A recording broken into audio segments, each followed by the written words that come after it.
বিসমিল্লাহির রহমানির রহিম। আমার মা খুব নাছোড় বান্দা। তিনি অতি ক্ষুদ্র বিষয় ছেলেকে বাধ্য করেন নিজের মতের পক্ষে কাজ করতে। অন্যের পছন্দ বা মতকে গুরুত্ব দেন না। নিজে যেটা বলবেন সেটাই চূড়ান্ত সিদ্ধান্ত হিসাবে পালন করতে বাধ্য করেন। না করলে সন্তানের সাথে প্রচণ্ড গালিগালাজ এবং অশান্তি সৃষ্টি করেন। তার এই ধরনের আচরণ সন্তানের জীবনে বাজে প্রভাব ফেলে।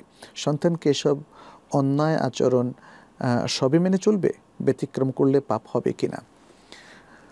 এখানে জনাব আল মুঈদ একটা মূলনীতির আলোকে আমাদের চলতে হবে। ইসলামের বাবা মার সাথে আচরণের ক্ষেত্রে মূলনীতি হলো ওয়াবিল ওয়ালিদাইনে ইহসানা। আল কোরআনে এটা একাধিকবার আল্লাহ সুবহানাহু ওয়া তাআলা নির্দেশ আকারে বলেছেন, ওয়াবিল ওয়ালিদাইনে ইহসানা, আর পিতামাতা উভয়ের সাথে সুন্দর আচরণ করো।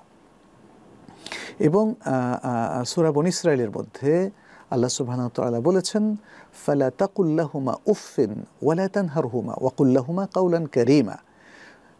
যদি তাদের কেউ বাবা মা কেউ একজন অথবা উভয় যদি বৃদ্ধ বয়সে পৌঁছে, তাহলে তুমি তাদেরকে উফ শব্দটাও বলবে না এবং তাদেরকে ধমক দেবে না এবং তাদের সাথে সুন্দর কথা বলবে। ওয়াকুল লাহুমা কাওলান কারীমা ওয়াখফিদ লাহুমা জানাহা যুল্লি মিনার রাহমা।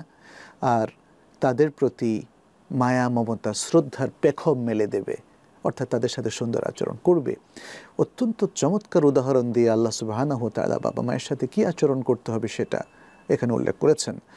আর এই মূলনীতি বোঝা যায় রাসূলুল্লাহ সাল্লাল্লাহু আলাইহি সাল্লামের আরেকটা ভাষ্য থেকে, বক্তব্য থেকে, যেখানে আবু হুরায়রা রাদিয়াল্লাহু তাআলা বর্ণনা করছেন, এক ব্যক্তি এসে, এক সাহাবী এসে রাসূলুল্লাহ সাল্লাল্লাহু আলাইহি সাল্লামকে জিজ্ঞেস করলেন, মান আহাক্কুন নাসি বিহুসনি মুআশারাতি, যে আমার সুন্দর জীবনযাপন বা সহাবস্থান এর জন্য সবচেয়ে যোগ্যতম ব্যক্তিকে? তিনি বললেন, তোমার মা, তারপর কে তোমার মা, তারপর কে তোমার মা, তারপর কে তোমার বাবা। তাহলে বাবা এবং মাকে রাসূলুল্লাহ সাল্লাল্লাহু আলাইহি সাল্লাম পৃথিবীর শ্রেষ্ঠতম মানুষ হিসাবে এখানে নির্ধারণ করে দিয়েছেন, যারা আমাদের কাছ থেকে সবচেয়ে সুন্দর ব্যবহার পাবে। অতএব মা যদি ভুল করেন, মা যদি অন্যায় আচরণ করেন, অথবা বাবাও যদি অন্যায় আচরণ করেন, আমাদের উচিত হবে ধৈর্য ধারণ করা এবং তাদের সম্মান এবং শ্রদ্ধা রক্ষা করেই অন্যায়ের প্রতিবাদ করা। আমরা এখানে বলছি না যে মায়ের যদি কোনো অন্যায় হয়ে থাকে, বাবার যদি অন্যায় হয়ে থাকে, এটা একদম বলাই যাবে না যে সেটা অন্যায়। কিন্তু মা বাবার মনে কষ্ট দিয়ে, তাদের সাথে অসদাচরণ করে, তাদের উপর ফিরতি গালমন্দ করে বা অত্যন্ত খারাপভাবে রিয়্যাক্ট করে এই আচরণের জবাব দেওয়া যাবে না। আমাদেরকে ইসলামের মূল নীতিটা রক্ষা করেই পরবর্তী পদক্ষেপ নিতে হবে। তাহলে কি করণীয়, কিভাবে করা যেতে পারে, এটা আমাদেরকে বিচক্ষণতার সাথে ভাবতে হবে। হয়তো যে মুহূর্তে মা আমাকে গালমন্দ করলেন বা বাবা আমাকে বেশ কিছু কটু কথা বললেন, তখন আমি সহ্য করে যাব এবং স্কিপ করে যাব। তাদের রাগ যখন কমবে, তখন তাদের সাথে বসবো যে, মা, তোমার সাথে আমার কিছু কথা আছে। মা, তুমি যে আমাকে কি গালমন্দটা করলে, একটু ভেবে দেখো তো, এটা কি ঠিক হলো? আমি, মা, তোমাকে ভালোবাসি এবং তোমাকে শ্রদ্ধা করি, এই জন্যে আমি তোমার সাথে প্রত্যুত্তর করিনি, আমি ধৈর্য ধারণ করে গিয়েছি, কিন্তু এখন তো তুমি শান্ত অবস্থায় আছো, আমি আশা করি তুমি বুঝবে। তাহলে এই যে একটা সুন্দর আলাপচারিতার মধ্য দিয়ে মায়ের মধ্যে উপলব্ধি তৈরি করা, এবং ঠিক বাবার সাথেও অন্য আরেকটা সময়, কারণ প্রচণ্ড রাগের মাথায় যিনি কখনো কোনো বচন করেন, কোনো কথা বলেন, তখন রিয়্যাক্ট করলে সে রাগটা আরও বেড়ে যায়। ফলে দুই পক্ষের মধ্যে, ছেলে এবং মা, সন্তান এবং বাবা মা, তাদের সাথে এই অনাকাঙ্ক্ষিত পরিস্থিতি সৃষ্টি হওয়া আমাদের কারোর জন্যই উচিত নয়।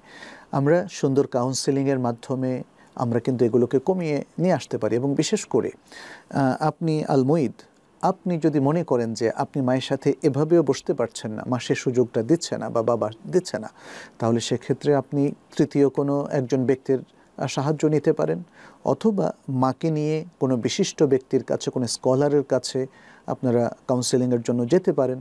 হ্যাঁ, সুন্দরভাবে মায়ের প্রতি শ্রদ্ধা রেখে হয়তো কিছু কাউন্সেলিং নেওয়া যেতে পারে। অথবা আপনি কোনো বিশিষ্ট ব্যক্তিকে আগেই বলে রাখবেন যে আমাদের মা কিংবা বাবার আচরণে কিছু রুক্ষতা আছে, তো আপনি নিজের প্রশ্নের মাধ্যমে তার কাছ থেকে সেগুলো জেনে নেবেন এবং তাকে নাসিহা করবেন। কারণ মা বাবা এর সাথে সন্তান যদি কাউন্সেলিংয়ের জন্য যায় আর তাদের বিরুদ্ধে মানে একরাশ অভিযোগ তোলে, তখনও কিন্তু একটা অনাকাঙ্ক্ষিত পরিবেশ সৃষ্টি হবে। তার মানে হচ্ছে, আলোচনা থেকে, ডিসকাশন থেকে বোঝাতে চাচ্ছি যে ইসলামের সেই মূলনীতি ওয়াবিল ওয়ালিদাইনি ইহসানা, এটা ঠিক রেখেই আমাদের যাবতীয় সংশোধনের নীতি অবলম্বন করতে হবে এবং আমাদের মধ্যে সম্পর্ক উন্নয়নের জন্য চেষ্টা করতে হবে। এবং বাবা মাকে তাদের যদি গালমন্দ করার বদভ্যাস থাকে বা কটুবাক্য বলার বদভ্যাস থাকে, সেখান থেকে তাদেরকে সুন্দরভাবে ফিরিয়ে নিয়ে আসতে হবে। তো আমরা দোয়া করছি আল্লাহ যেন আমাদের বাবা মাকেও সঠিক সমঝ এবং বুঝ দান করেন, আর আমাদেরকেও ধৈর্যের সাথে এগুলো মোকাবেলা করার তৌফিক দান করেন।